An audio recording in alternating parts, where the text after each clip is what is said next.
नाम गुम जाएगा, चेहरा ये बदल जाएगा, मेरी आवाज़ ही पहचान है, घर याद रहे।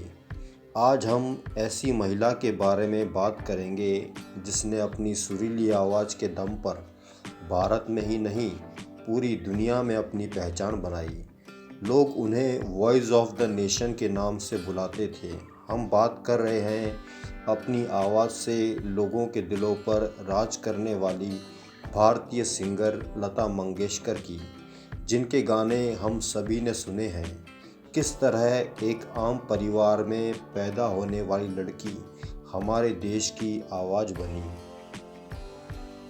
28 सितंबर 1929 को मध्य प्रदेश के इंदौर में लता मंगेशकर का जन्म हुआ।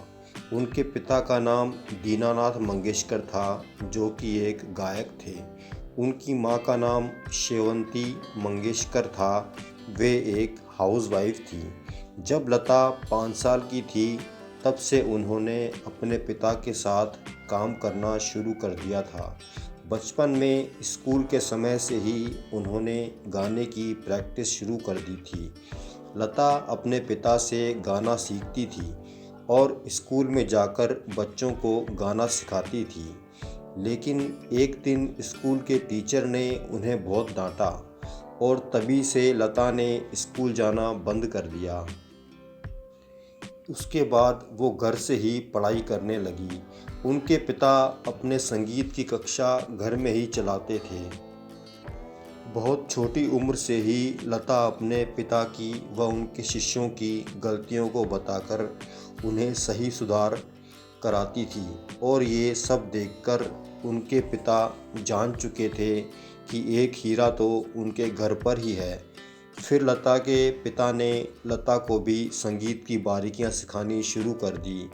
जब लता मंगेशकर सिर्फ 13 साल की थी, तब उनके पिता की मृत्यु हो गई और उनके परिवार पर दुखों का पहाड़ टूट पड़ा। उनके पिता के देहांत के बाद घर की सारी जिम्मेदारी लता के ऊपर आ गई, क्योंकि वे अपने भाई बहनों में सबसे बड़ी थी। इस मुश्किल घड़ी में लता के पिता के मित्र मास्टर विनायक ने उनकी काफ़ी मदद की और उन्होंने ही लता को एक सिंगर के रूप में काम दिलाया। पहली बार लता ने एक मराठी फिल्म के लिए गाना गाया। लता ने इसके बाद भी अपनी प्रैक्टिस जारी रखी। 1943 में उन्होंने पहला हिंदी गाना गाया और उसके बाद वो मुंबई शिफ्ट हो गई। मुंबई आने के बाद लता ने उस्ताद अमानत अली खान से संगीत की शिक्षा ली। गुलाम हैदर ने लता को शेषादर मुखर्जी से मिलाया, जिन्होंने लता की आवाज़ को यह कहकर रिजेक्ट कर दिया कि उनकी आवाज़ बहुत पतली है, और उनके ये कहने पर गुलाम हैदर बहुत गुस्सा हुए और उन्होंने गुस्से में ही शेषादर मुखर्जी से कहा, आप देख लेना, दुनिया के सारे प्रोड्यूसर और डायरेक्टर एक दिन लता को उनकी फिल्मों में गाने के लिए गिड़गिड़ाएंगे। 1948 में लता ने मजबूर फिल्म के लिए एक गाना गाया।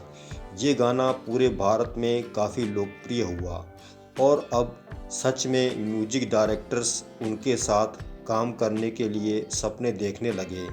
फिर आगे चलकर लता ने कई दिग्गज म्यूजिक डायरेक्टर्स के साथ काम किया और अपनी आवाज़ से उन्होंने बहुत जल्द लोगों के दिलों में अपनी जगह बना ली।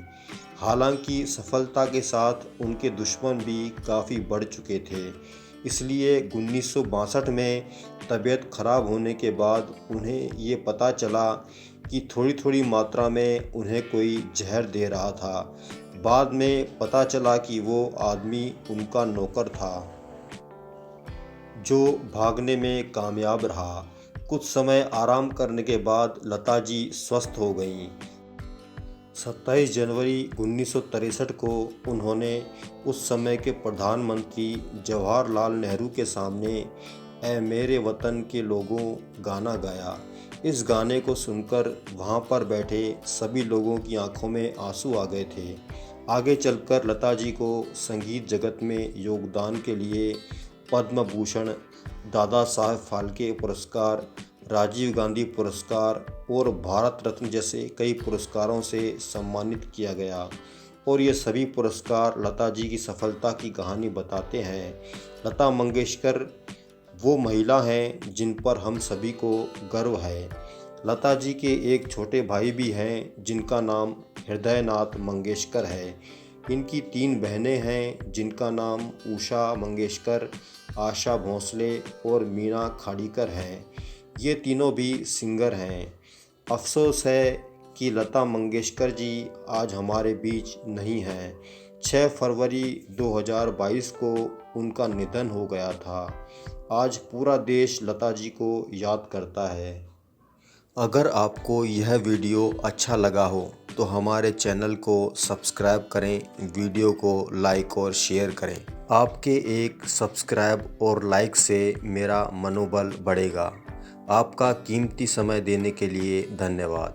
जय हिंद।